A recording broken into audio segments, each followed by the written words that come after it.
compartir estas imágenes contigo. Mira, esta es una de las peores tormentas de los últimos tiempos en Estados Unidos. Históricas nevazones que dejan ya a cerca de 34 personas fallecidas. Tú viviste mucho tiempo en Chicago, una de las ciudades más frías de Estados Unidos.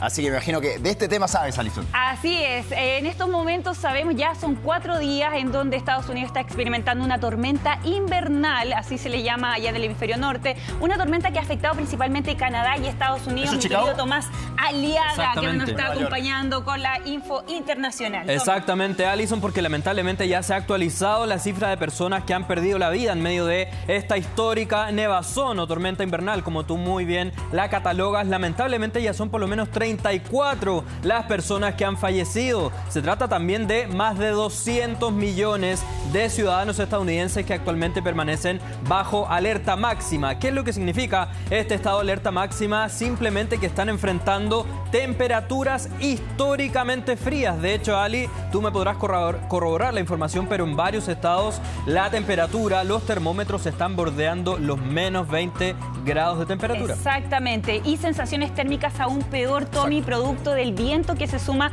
a estas tormentas invernales que están afectando gran parte del hemisferio norte. Hay que recalcar que, por ejemplo, ayer Toronto rompió uno de los récords que tuvo desde 1937, donde en un solo día alcanzó hasta 60 centímetros de nieve caída, lo que generó, por supuesto, colapso en la ciudad, autos totalmente nevados, problemas en las calles. Ahí podemos ver cómo muchos equipos de emergencia están trabajando en el despeje de calles y además vuelos cancelados. Tú hablas recién, Alison, de Toronto, en Canadá. Leí que hubo localidades de Canadá que alcanzaron los menos...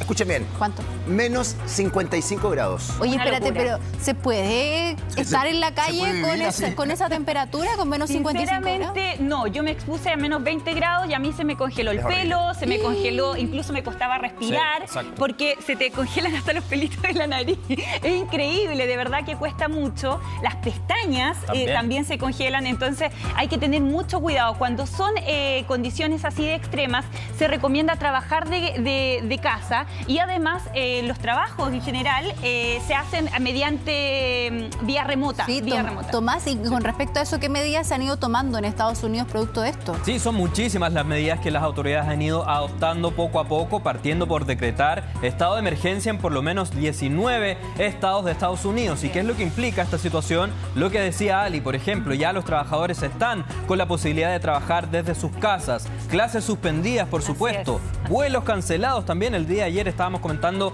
esa situación, se ha alcanzado la cifra de por lo menos 17.000 vuelos que han tenido que ser suspendidos o cancelados, una situación que no se reportaba desde el comienzo de la pandemia en el año 2020, así es que es una situación impresionante y sobre todo lo más lamentable, el fallecimiento de estas 34 personas y son las propias autoridades locales las que estiman que esta cifra va a continuar elevándose lamentablemente. Oye, yo le preguntaba a la Alison si era posible estar en la calle con estas temperaturas de menos 50 grados, porque parte de las imágenes también que han circulado por las redes sociales es que, por ejemplo, una persona salió con un plato de tallarines y se le congeló el tenedor con los tallarines así. Entonces, imagínate, yo no sé si se puede hacer vida bajo esas condiciones. No, es súper difícil. Por supuesto. Para la salud. Difícil, exactamente. Insistimos que es distinto la temperatura ambiente de la sensación térmica, que es mucho peor, sobre todo cuando se junta con el viento.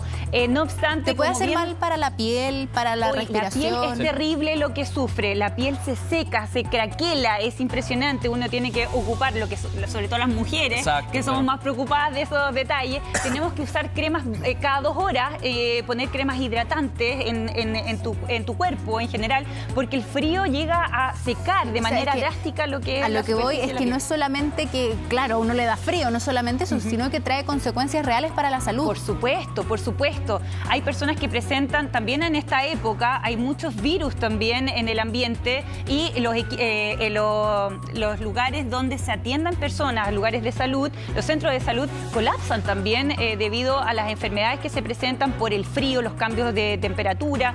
También hay que recordar que hay varios estados que están preparados para temperaturas bajas, se conectan por túneles en algunos casos y también tienen equipamiento de calefacción dentro de tanto los malls, los departamentos, altos los edificios, pero aún así el exponerse a salir a la calle es donde está lo peligroso. Alison, me imagino, tú tienes muchas amistades en Chicago. Me imagino que has hablado con ellos.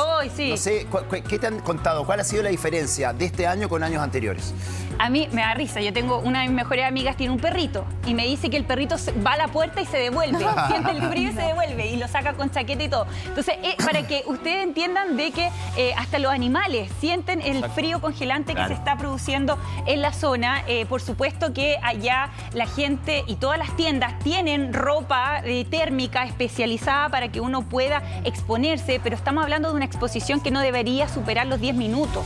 O sea, estar a la intemperie con estas temperaturas realmente es peligroso. Hay zonas que, como podemos ver, se han congelado. Las cataratas del Niágara también congeladas producto de esto. Y se está produciendo el efecto frost cracking, que es cuando los árboles revientan debido... ¿Lo pudieron ver? Sí, estaban imágenes, sí. Exacto. Sí. El frost cracking es cuando estos árboles, sabemos que los árboles internamente tienen savia, tienen agua, y cuando baja la temperatura de los menos 20 grados, estos generan una explosión debido a la presión que ejerce el agua y el hielo dentro del árbol. Entonces también se está dando mucho ese fenómeno por las bajas temperaturas en Estados Unidos.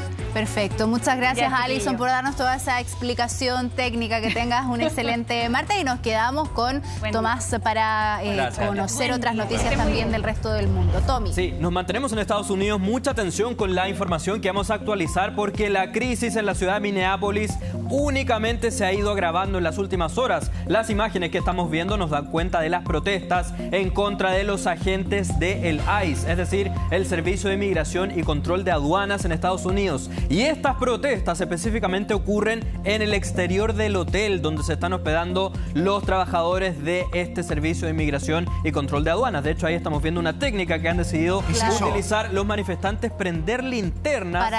Para no dejarlos descansar. Para que no tengan un buen descanso, por supuesto, los trabajadores de esta agencia vinculada a los migrantes y el control de aduanas. Y a tal nivel ha escalado la situación que el propio presidente Donald Trump ha dicho que va a intentar desescalar lo complejo del escenario que está enfrentando la ciudad de Minneapolis. Recordemos que esto ocurre en el estado de Minnesota. ¿Y cuáles son las primeras medidas que ha ido anunciando Donald Trump? Primero que todo, comunicó que conversó personalmente con el gobernador del estado de Minnesota y también con el alcalde de Minneapolis. Dijo Donald Trump, hay que recordar que estas dos personas, el gobernador y el alcalde, corresponden al Partido Demócrata, es decir, al partido opositor al republicano al cual pertenece Donald Trump. ¿Y qué es lo que dijo Trump? Que en medio de este diálogo se llevó en muy buenos términos y dijo que una de las primeras medidas que iba a adoptar iba a ser el envío del zar de la frontera, Tom Homan, hasta Minnesota, y con este envío del zar de la frontera saldría el jefe de la patrulla fronteriza, Gregory Bovino. Es decir, va a ser una especie de cambio Donald Trump, cambio en el equipo, por así decirlo, para de esta manera intentar desescalar la compleja situación que se está viviendo. Al final, lo único que va a desescalar esta situación es que las policías reculen la fuerza que están empleando en contra de quienes se manifiestan, porque ya van ¿cuántas personas fallecidas, Tomás? Por lo menos 2 en los últimos 17 días, una situación muy dramática. Y también por parte de la Casa Blanca, más allá de lo que ha comunicado Donald Trump, ha habido un importante cambio de relato, porque ya se está hablando de una tragedia. Ese es el concepto que utilizó la vocera de la Casa Blanca, tragedia, por supuesto, refiriéndose al fallecimiento de una persona, ciudadano estadounidense, en manos de los agentes migratorios. Escuchemos parte de la declaración de la vocera de la Casa Blanca y después vamos a seguir comentando toda la situación vinculada a Minneapolis. Como dijo el presidente Trump, la administración está revisando todo lo relacionado con el tiroteo y dejaremos que la investigación se desarrolle. Pero seamos claros sobre las circunstancias que llevaron a ese momento el sábado. Esa tragedia ocurrió como resultado de una resistencia deliberada y hostil por parte de los líderes demócratas en Minnesota. Sí, con esa declaración entonces ella deja en evidencia esta, entre comillas, cambio de postura que ha adoptado la Casa Blanca y también ya da cuenta de la preocupación con la cual las autoridades de Estados Unidos están enfrentando el dramático escenario que lamentablemente se ha tomado las calles de la ciudad de Minneapolis.